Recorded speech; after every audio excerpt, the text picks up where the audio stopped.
Standing by for terminal count. À tous de DDO, attention pour les décomptes finales.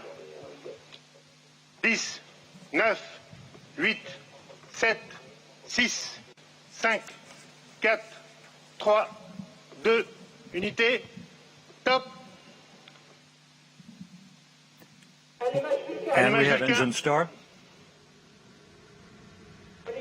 And liftoff. Décollage. Decollage, liftoff from a tropical rainforest to the edge of time itself. James Webb begins a voyage back to the birth of the universe.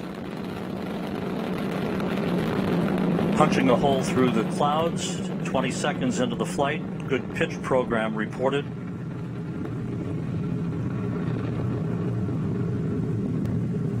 Trajectoire est nominale. Vehicle performance is nominal.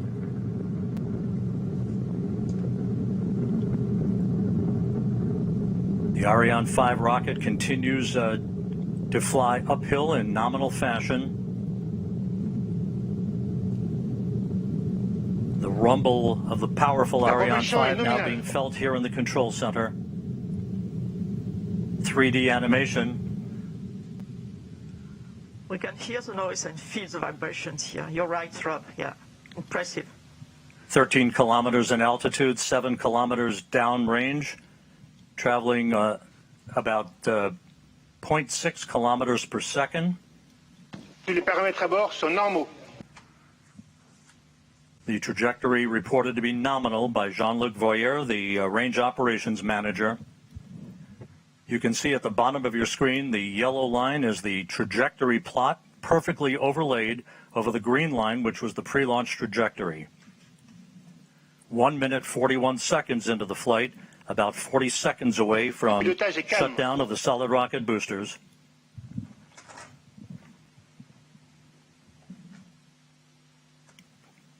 Coming up on the 2-minute mark into the flight.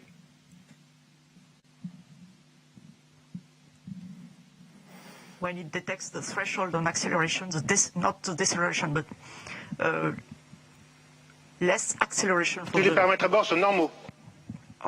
Everything is okay. Everything is normal. 2 minutes, 15 seconds into the flight. When the computer detects this threshold, it will separate. Séparation des EAP. Done. We have confirmation of solid rocket booster separation from Jean-Luc Voyer. This coming at an altitude of 44 miles. The Ariane 5 and James Webb traveling almost 5,000 miles an hour. We have about 1 minute, 5 seconds to go before fairing jettison. That'll be the next critical milestone. The fairing is there to avoid the satellite being exposed to high temperatures and also high airflows. And as soon as the launcher leaves the atmosphere, as is now the case, the satellite does not need anymore to be protected, and Webb does not need anymore to be protected. So each kilogram being very important for the performance of the launch, we are going to eject this no more useful fairing. And let's go down to the floor in the Jupiter Control Center to Raphael Chevrier of Arianespace. Raphael, so far so good.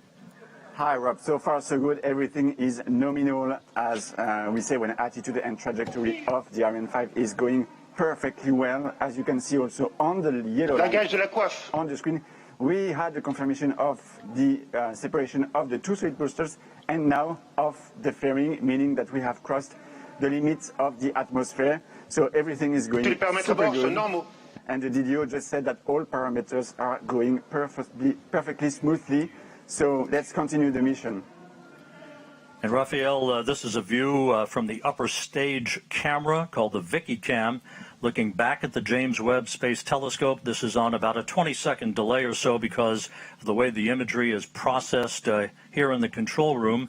There's your telescope ready to unfurl its wings, basically, and begin its journey to the Lagrange point, the L2 point, about 1 million miles away from Earth.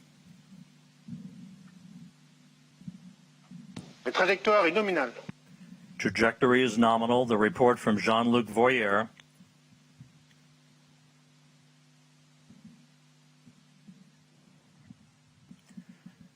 The liftoff time confirmed here in the Mission Control Center at 12:20 Greenwich Mean Time, 9:20 a.m. Peru time, 7:20 a.m. Eastern Time. The Ariane 5 and James Webb, 181 kilometers in altitude, 450 kilometers downrange from the launch site here in Kourou. Flight control is very smooth. 5 minutes, 12 seconds into the flight. We have about 3.5 minutes to go in main stage or first stage performance.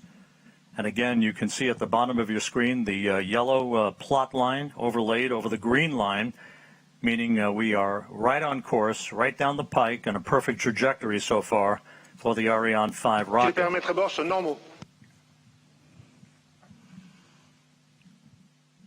All telemetry data are now received by the Galileo tracking station, which is close to here, where we are in Kourou.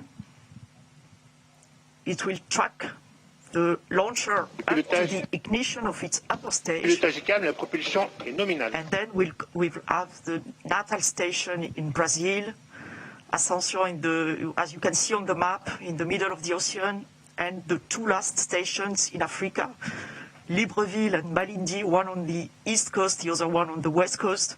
And the one on the west coast, Malindi, you can see that the telescope will be separated more or less over this Malindi station. And this Malindi station will also acquire the telemetry data from the telescope. You can see both are green, Galileo and Natal, on this animation. It means they are expected to receive the data, and it was confirmed right now by the launch operations manager. Acquisition de télémesure par la station de Natal au Brésil. And just confirming now that telemetry is being processed through the Brazilian tracking station. The telescope is also processing telemetry through the tracking and data relay satellite system. As it moves further and further out into deep space, all of the telescope's telemetry and its imagery ultimately will be processed through the Deep Space Network in Goldstone, California. We passed the 7-minute mark into the flight. A perfect ride so far on the Ariane 5. We have about 1.5 minutes to go in the first stage performance. Once the main stage engine is commanded to cut off, it will be jettisoned, and just a few seconds after that, the upper stage engine will ignite, and it will be the workhorse for a 16-minute burn that will put James Webb into its preliminary orbit.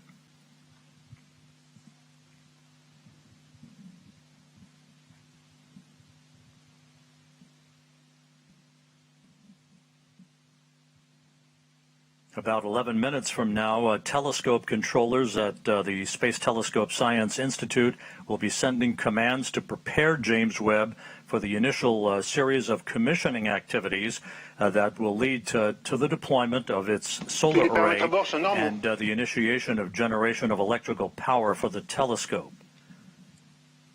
About 30 seconds away from main engine cutoff.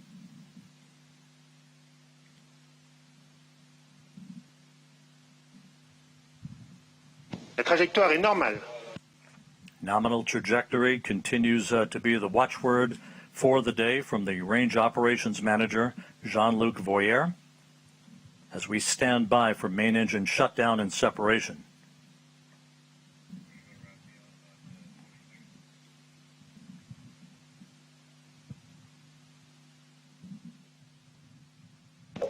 Extinction de l'EPC.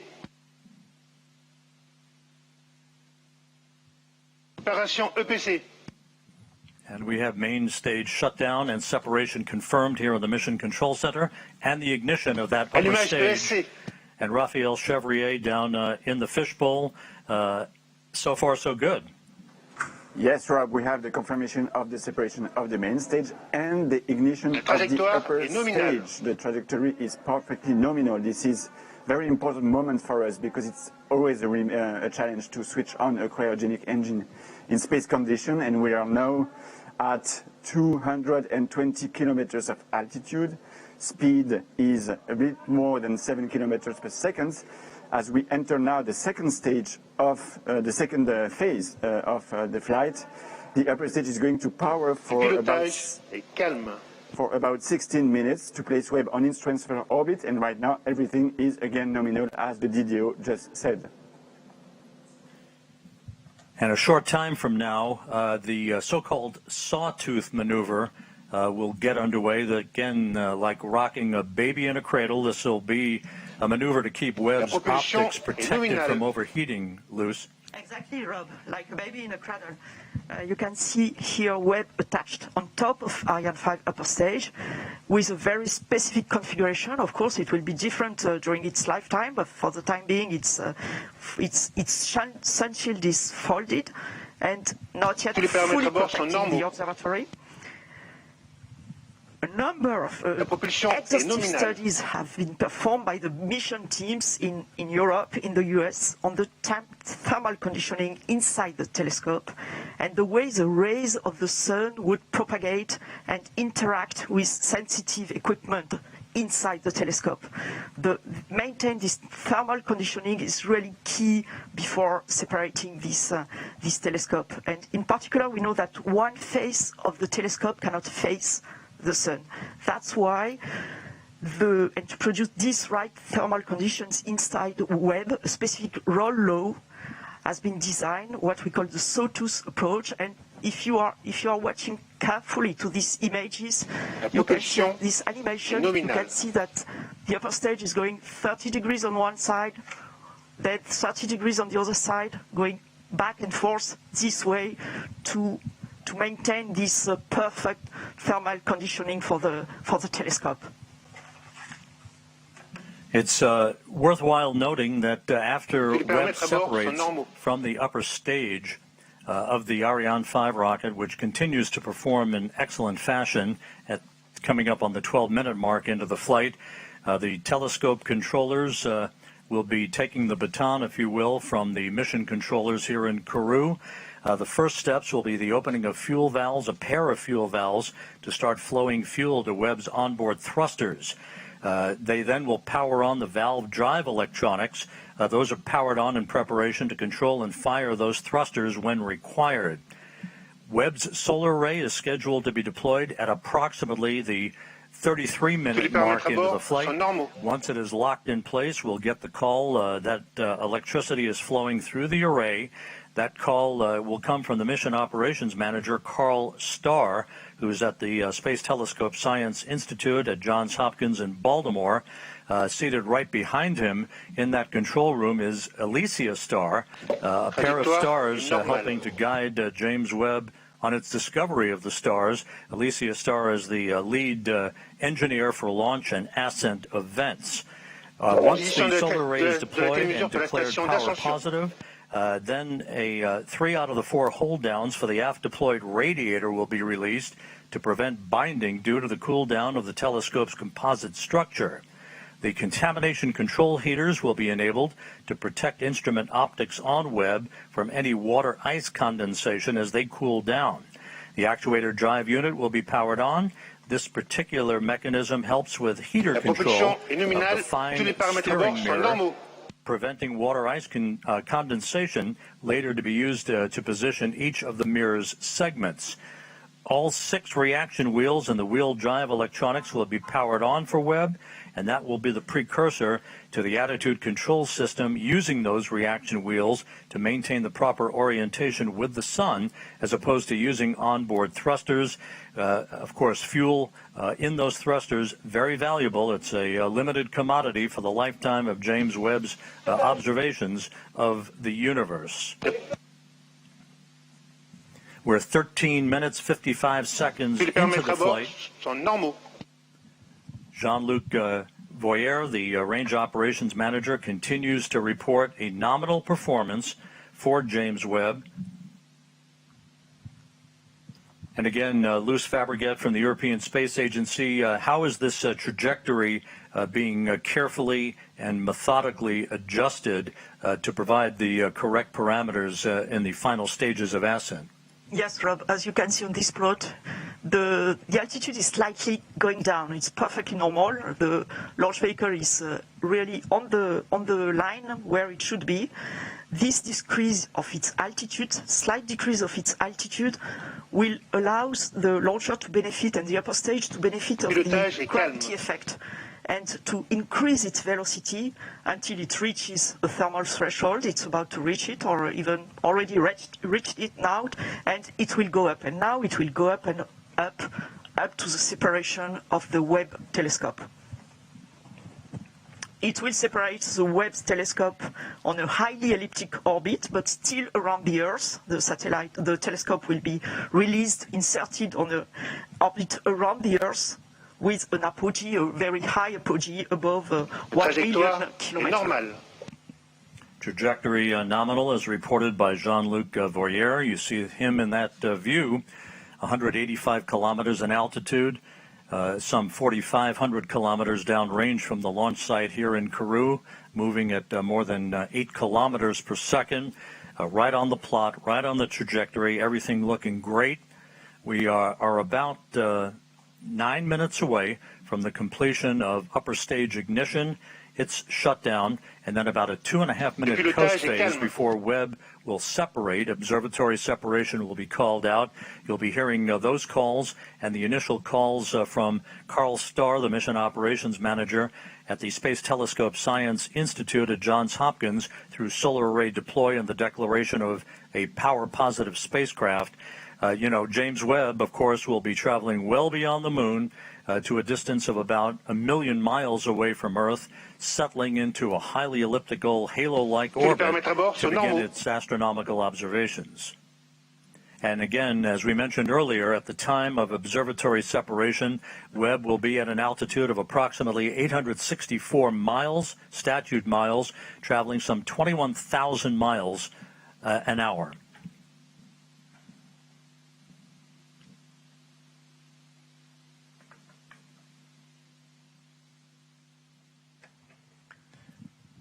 We're about 8 minutes away from upper stage shutdown. The stage has performed as planned. No issues reported. The launch occurring at 12:20 Greenwich Mean Time, 9:20 Kourou time, 7:20 a.m. Eastern Time on this Christmas Day. Very smooth.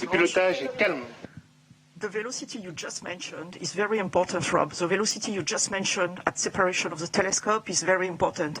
It will be slightly below, okay, I give it in kilometers per second, but it will be slightly below 10 kilometers per second, because it's important that the satellite, the telescope, is not inserted on an escape orbit. It will be placed on a terrestrial orbit so that there will be time for the layout, for the early phase operations and the commissioning of the telescope.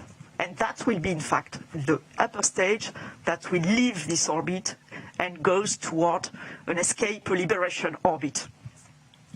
And of course, even though we're still in powered flight, the trajectory, the acceleration, the speed at which James Webb is going towards its preliminary orbit, all modeled in advance and carefully choreographed to maintain as quiescent an atmosphere and environment around the telescope for its ultimate separation from the upper stage of the Ariane 5 rocket, which is about 6.5 minutes from now.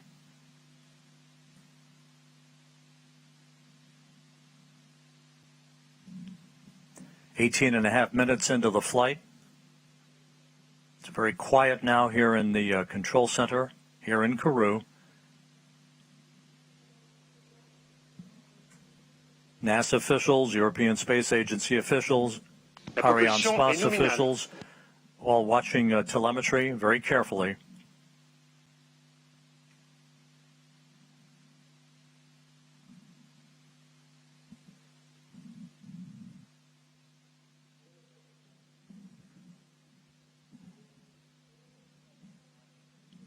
And as the upper stage continues to burn nominally and sheds fuel, the acceleration uphill for the James Webb Space Telescope continues to increase as we approach the 20-minute mark into the flight. Again, upper stage cutoff is scheduled at the 24-minute, 51-second mark into the flight, about 5.5 minutes from now.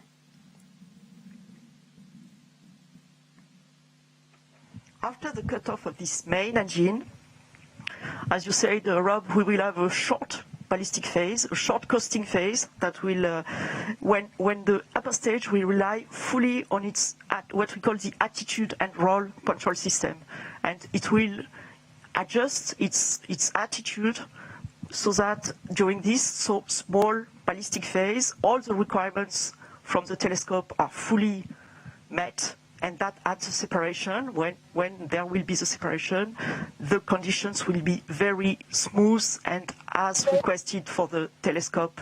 Le pilotage est calme, of la life. propulsion est nominale. Today's countdown was as flawless as you can imagine. The weather was perfect all the way through the early morning hours, through the fueling process of the vehicle. The weather's been a bit dicey here in Kourou over the past few days, but everything fell together on this Christmas day to send a new present to the world's astronomer. 20 minutes, 40 seconds into the flight. Trajectoire est normale, tous les paramètres à bord sont normaux. All parameters nominal, as reported by Jean-Luc Voyer, the range operations manager. 4 minutes of powered flight remaining.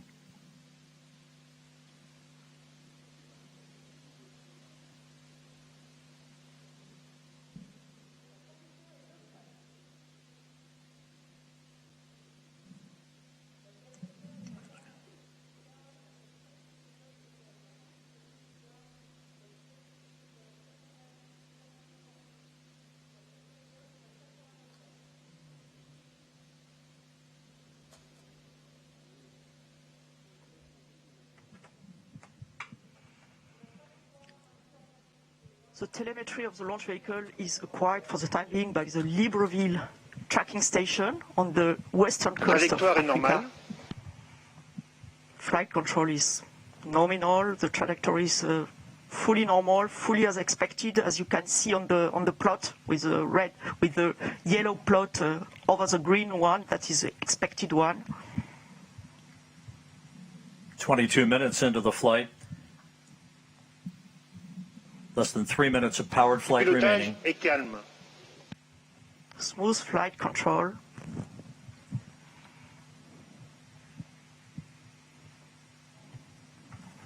And again, as we've mentioned Tous les before, paramètres à bord sont normaux. everything nominal reported by the range operations manager. As we've mentioned before, Acquisition de la this is a télévision par la long station de ride Malindi uphill au Kenya. for the James Webb Space Telescope to put it at the proper position in the sky so that it can escape from the Earth, basically head beyond the moon towards its final orbit for its commissioning activities that will be the dominant feature of all of the operations from the Space Telescope Science Institute over the course of the next several weeks.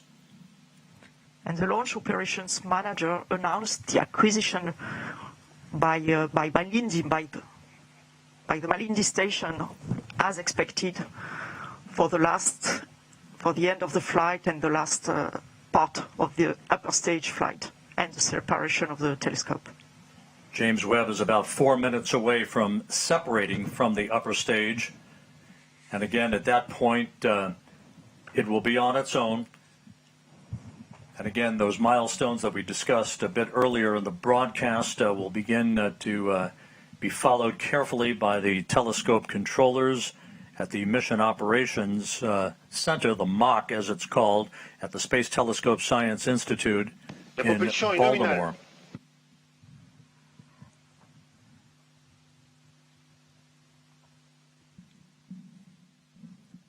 1 minute of powered flight remaining.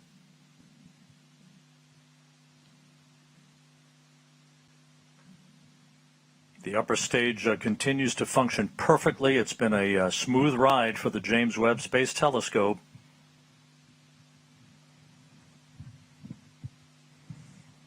Trajectoire est nominale.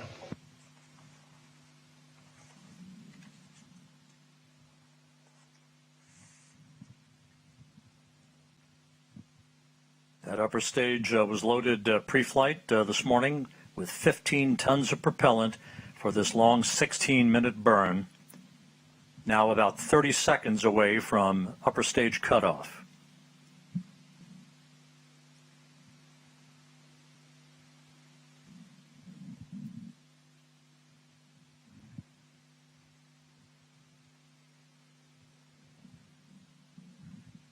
we're standing by for upper stage shutdown and the cutoff of the upper stage engine.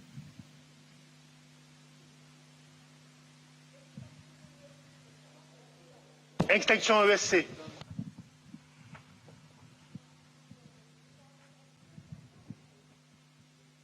Tous les paramètres à bord sont normaux.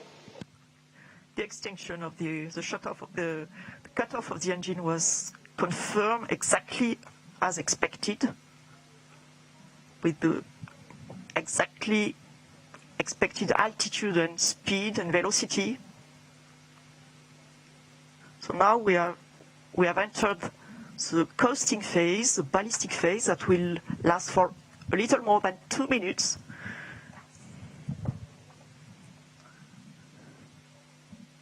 And the telescope controllers in Baltimore confirming that all of the function parameters for the James Webb Space Telescope have been loaded on board the telescope. We are expecting Webb separation at the 27-minute 7-second mark here into the flight. Just over a minute from now, springs will gently push Webb away from the upper stage of the Ariane 5. As it moves further and further away from the upper stage, there'll be what we refer to as a collision avoidance maneuver. Yes, Rob, exactly. The springs already will give some distancing, of course, between the two objects, between the telescope and the upper stage. And then the upper stage will leave the trajectory of the telescope and makes a special maneuver to pass the telescope and heads towards a liberation orbit and leaves the telescope on its orbit without any risk of collision and without any risk of pollution towards the telescope. And we're about 17 seconds away from Webb separation.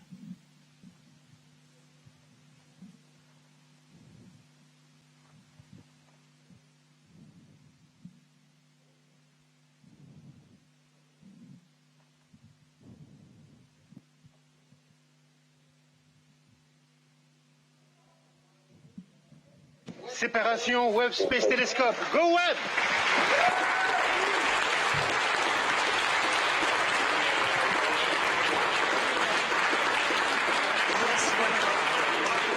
We do have confirmation of observatory separation.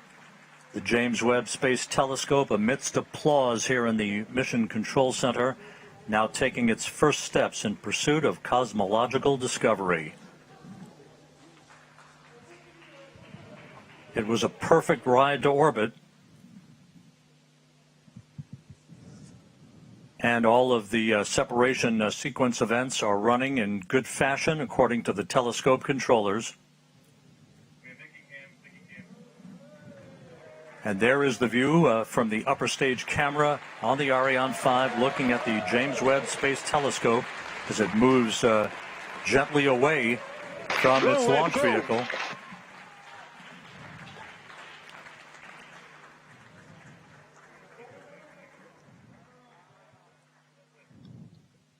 Fantastic pictures of this telescope. Go Webb, go Webb. Yes, go Webb. Ironically enough, as we marvel on this view from the upper stage camera, this will be humanity's last view of the James Webb Space Telescope as it moves to its workplace about 1 million miles away from Earth. Yes, you're right, Rob. Impressive, fantastic pictures.